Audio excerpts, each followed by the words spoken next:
আজকে আমাদের আগ্রায় তৃতীয় দিন। গতকাল তো প্রচুর ঘোরাঘুরি হয়েছে, তাজমহল থেকে শুরু করে ইটমাদুদ্দৌলার আরও যে জায়গাগুলো আছে সবই ঘুরে দেখেছি। খুব ক্লান্ত ছিলাম, বেরোতে একটু দেরি হয়ে গেছে, আজকে রেস্ট নিচ্ছিলাম। সব ভিডিও আসবে, আপনারা সঙ্গে থাকবেন। এই যে আরও দুই মক্কেল, বলো কি বলবে? দেখতে দেখতে কদিন হলো আমাদের আগ্রায় তৃতীয় দিন হয়ে গেল এবং শেষ। তো আজকে যতটা সম্ভব ঘুরে টুরে নিতে হবে। আজকে আমরা যাচ্ছি ফতেপুর সিক্রি। চলুন আমাদের সাথে। আরও একটা মিনার টিনার ওইখানে আর গুরুদ্বারা আছে, সেগুলো দেখবো আমরা। বলেছে যে আরো কয়েকটা মানে ফতেপুর সিক্রি ছাড়াও আর তো দুটো মানে ফতেপুর সিক্রি রাস্তায় পরে ওখানে আরো দুটো জিনিস দেখিয়ে দেবে আপনাদের সাথে, সেটাও শেয়ার করা হবে এবং অবশ্যই দেখবেন। আমাদের হোটেল শিলা, এই হোটেল শিলাতেই আমরা আগ্রায় 3 দিন ছিলাম। হোটেল শিলা সম্বন্ধে জানতে আগের পর্বগুলো দেখার অনুরোধ রাখলাম। হোটেলের নিজস্ব বাগান তো আছেই, এছাড়াও চারিদিকে দেখুন খালি সবুজে সবুজ, এত সুন্দর, একেবারে মন প্রাণ জুড়িয়ে যায়।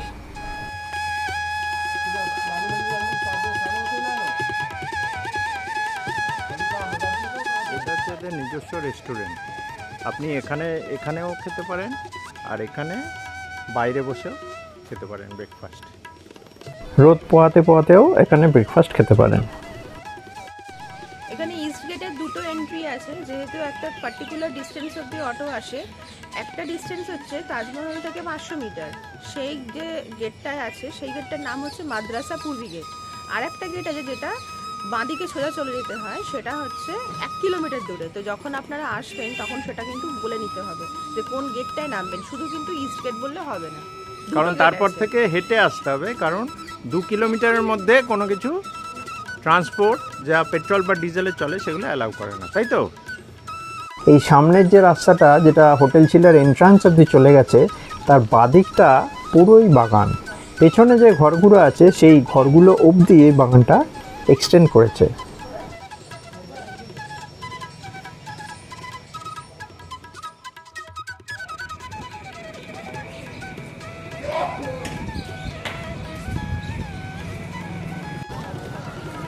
হ্যালো,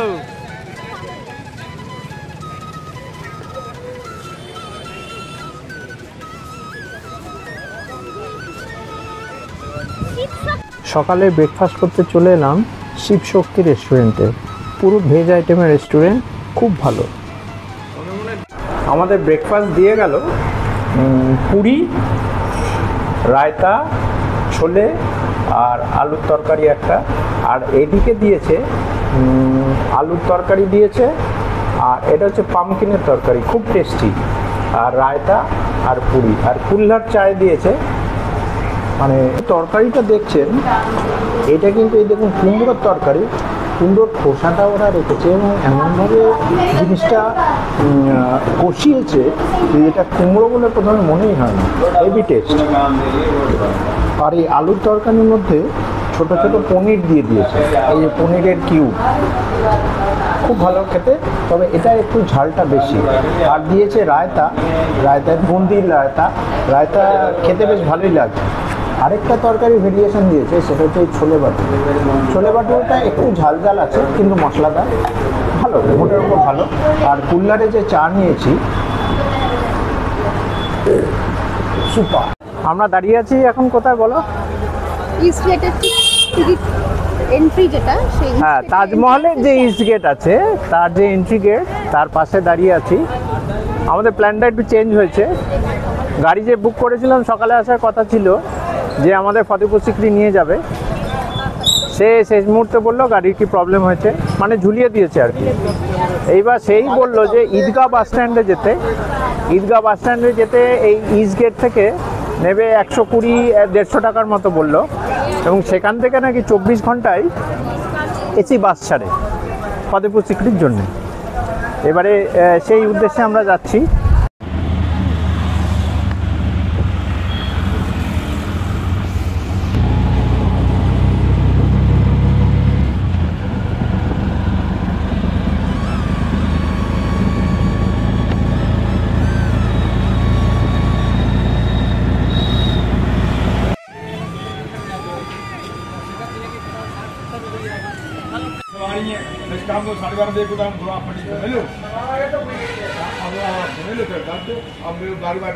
এই ঈদগাহ বাস স্ট্যান্ড থেকে কিন্তু বিভিন্ন জায়গার বাসও আপনি পেয়ে যাবেন, যেমন রাজস্থানের জয়পুর থেকে শুরু করে লখনৌ, বেনারস সব কিছু বাসই কিন্তু এখান থেকে অ্যাভেলেবেল। এখানে যেমন জয়পুর যাওয়ার টিকিটের প্রাইস দেখাচ্ছে। ঈদগাহ বাস স্ট্যান্ড থেকে শরতের আকাশটা দেখাচ্ছে, কি সুন্দর যে লাগছে, একবার দেখুন খালি।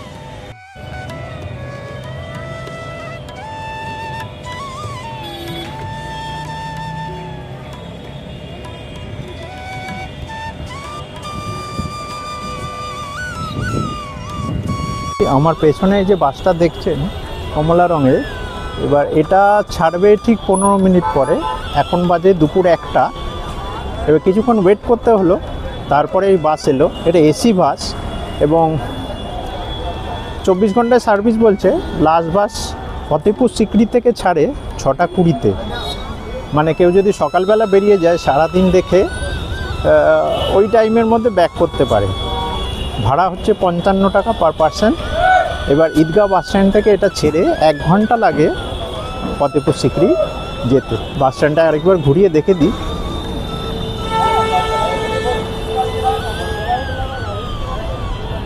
খাবার দোকান আছে এখানে, টয়লেট আছে, এনকোয়ারি অফিস, খুব হেল্পফুল। আমার তো বেশ ভালোই লাগলো। ফতেপুর সিকরির উদ্দেশ্যে আমাদের বাস ছাড়লো, এসি ছেড়ে দিয়েছে, ঠান্ডা লাগবে। দেখা যাক কতক্ষণে পৌঁছায়, প্রায় 1:30 বাজে। প্রচন্ড গরম, প্রচন্ড গরম। বিন্দু কিছু বল। ফতেপুর সিকরিতে চলে এসেছি। বাসের ড্রাইভারকে ডাকতে হলো, হাঁক দিয়ে দিয়ে তবে সে এসে বাস ছাড়লো।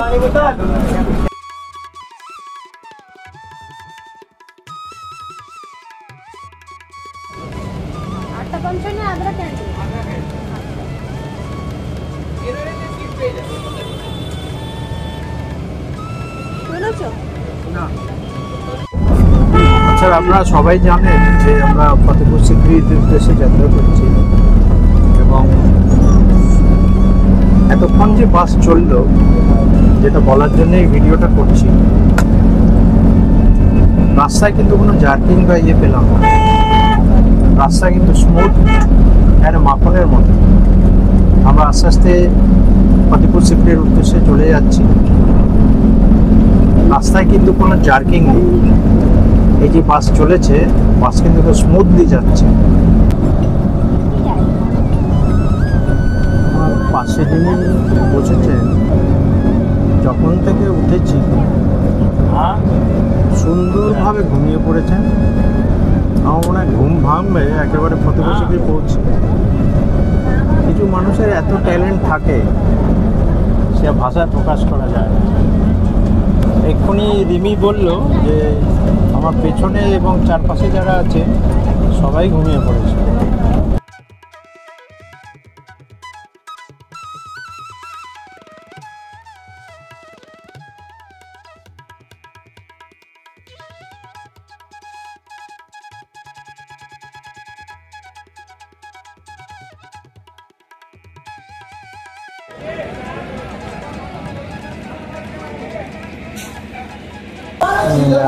বাসটা থামালো ফতেপুর সিকরিতে। সেই বাস যে থামালো ঠিক অপোজিটেই একটা রেস্টুরেন্টের মতো আছে বড়ই। এদিকে বসার জায়গা অনেকগুলো, এদিকেও আছে অনেকটা, স্পেশিয়াস। সেখানে আমরা একটু খেয়ে নিচ্ছি, কারণ প্রায় 2:30-এর মতো বাজে। একবার যদি এই কেল্লার ভেতরে ঢুকে যায় তখন তো আর খাবার কোনো ব্যাপার হবে না। তো একেবারে খাওয়া দাওয়া করেই কেল্লার ভেতর ঢুকবো, কারণ অন্তত 2-2.5 ঘন্টা লাগবে। এবার বিভিন্ন রকম গাইড এসে বিভিন্ন রকম কথা বলছে, তাদের চার্জ বলছে। চার্জ জেনারেলি বলছে 650, কেউ বলছে, কেউ 700 টাকা বলছে। এবার একটু কমের দিকে আমি ট্রাই করছি, এই অবস্থা। আর আপাতত খাবারের অর্ডার হয়ে গেছে। কি খাবার নিয়েছি আপনাদের দেখাচ্ছি। খাবার দিয়েছে একটা পনিরের তরকারি, আচার, আর এদিকে এটা মনে হয় ডাল। ये दाल है क्या? कैसा दाल है? मूंग दाल? नहीं, मसूर दाल, चना दाल है। चना दाल है और ये जीरा राइस है, शायद जीरा दिख रहा है। और सलाद दिया है और रोटी 2 थाली लिया है। ভাষাটা চেঞ্জ হয়ে হিন্দি হয়ে গেল দাদার ইনফ্লুয়েন্সে। আগ্রায় এসে ভেজ খাবার খেতে খেতে পারেশান হয়ে গেছি, কারণ বিভিন্ন ব্লগারদের দেখি বিভিন্ন জায়গায় তাওয়া দেখাচ্ছে, সেখানে শিক কাবাব এদিকে তৈরি হচ্ছে, ওদিকে গলাউতি কাবাব তৈরি হচ্ছে, সেখানে রোল ভাজা হচ্ছে, চিকেনের বিভিন্ন আইটেম। এখনও অবধি আমি চোখে দেখিনি। ওখানকার ওই লোকাল মার্কেটগুলো যে কোথায় আমাকে আবার গুগল দেখতে হবে। যাই হোক, যেটা এখন সামনে পেয়েছি যে জিরা রাইস আর ডালটা তো খুবই ভালো ছিল। পনির আর হ্যাঁ, এই ডালটা ভালো ছিল। মিক্সড ভেজ, ওটা ডালের মধ্যে ভেজিটেবল একটু বিনস পেয়েছি। আর সঙ্গে এটা নুন দেয় না, এটা দেখছি চাটনিটা দেয়, মানে এটা ম্যাঙ্গো পিকল দেয়, যেটা বেশ নোনতা হয়, যে কারণে নুনটা প্রয়োজন হয় না। সঙ্গে একটা পিস পানির যে তরকারিটা ছিল ওটাও বেশ ভালো, ওটাও কিন্তু রুটি দিয়ে খুব খেতে ভালো লাগলো। এবার হ্যাঁ, ওই খিদে বড় তরকারি খিদে পেয়েছে। 120 দেখালো তো, 120 নেব। এই যে খাচ্ছি, হাসি মুখেই খাচ্ছি। খাবার ঠিক আছে, পেট ভরে গেছে। হ্যাঁ, আমি খালি মিক্স ডালটা খেয়েছি, ভাত দিয়ে অল্প, আর বেশ পনিরটা পুরো ফাঁকা করে দিয়েছি আমি রুটি। আমাকে দিয়েছিস তুই এক টুকরো পনির? মানে আমার পনিরও না, হ্যাঁ ধার নিয়ে। ये देखिए, ये फतेहपुर सीकरी का नॉन कटाई, जैसे कि आगरा का पंची पेटा, वैसे ही फतेहपुर सीकरी की ये नॉन कटाई। यहाँ का बहुत फेमस मिठाई बोलते हैं इसको। ये मैदे से बनता है, मैदे से, और इसमें देसी घी डाला जाता है। हाँ, मैदा भून करके नहीं, कच्चा मैदा इसको बना करके नहीं, उसमें फिर तंदूर में सेका जाता है। इसमें देसी घी भी डलता है। और ये यहाँ का बहुत फेमस मिठाई है, नॉन कटाई। का मिठाई बोलने से ये हाँ, और एक पहले दिया वो बेसन का लड्डू, वो अपने बढ़िया टेस्ट। वो भी देसी घी का लड्डू है, अपने फतेहपुर सीकरी में अच्छा बहुत अच्छा बिकता है। अच्छा, दाम क्या है इसका? इसका दाम है, ये 20 रुपीज़ किलो मिलता है। एक पीस? 20 रुपीज़ किलो, 200 रुपये का 1 किलो। अच्छा, और बेसन का लड्डू? बेसन का लड्डू 10 रुपये का 1 पीस, वो भी 200 रुपये किलो। हमको तो दोनों ही अच्छा लगा। दोनों ही अच्छे। थैंक यू दादा।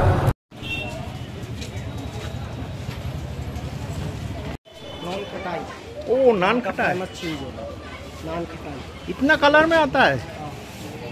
अलग अलग ब्रांड है ना। ये वो जगह है, हिंदी मूवी परदेश में दिखाया, हिंदी सॉन्ग 2 दिन मिल रही मगर चुपके चुपके, किंग खान, शाहरुख खान, महिमा चौधरी, 2 दिल इसी जगह मिला। नाल लगाता है, this is good luck, this is bad luck. घोड़ा अच्छा होता है ना, गुड लक होता है तो सीधा करके गुड लक, एक्सपायर होता है उल्टा करके बैड लक। तो सारा मानुत का नाल, lucky horse shoes. Good luck कैसे होता है? गुड लक सीधा, सीधा, उल्टा बैड लक। ओ बैड।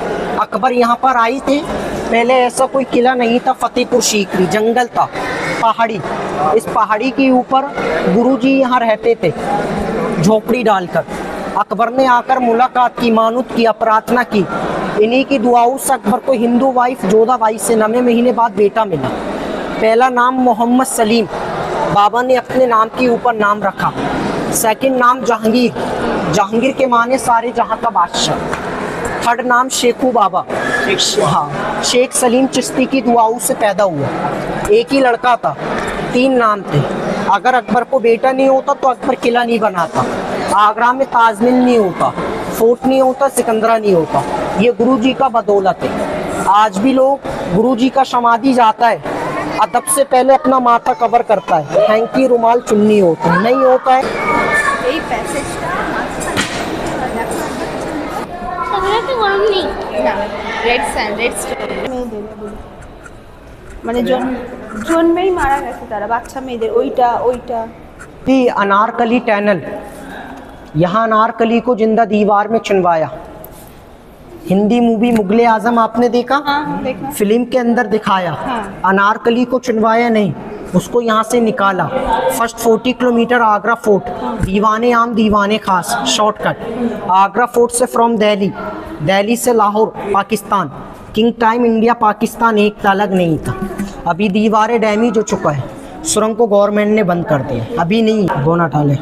इसी तरह से ब्लैक मार्केट में लोग लेकर जाते हैं चादर, जैसे ये लोग। इसमें से दीदी आपका फिंगर भी पास नहीं होगा। इस जाली का खूबसूरती बाहर से देखेंगे तो आपको अंदर का नजर नहीं आएगा। ये वाइट मार्बल में जाली वन साइडेड है। हाँ, और यहाँ से बाहर का लुक नजर आता है।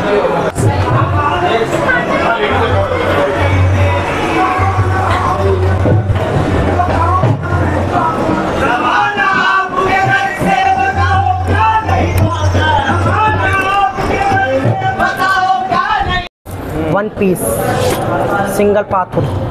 हाथ में लेकर देखो, ये दीदी गाँव का वर्क है। हाथ में लेकर देखो 1 पीस, कोई जॉइंट नहीं। ये पीछे गाँव में कारीगर लोग बनाते। थोड़ा आगे आ जाओ, आगे से देखिए। नहीं नीचे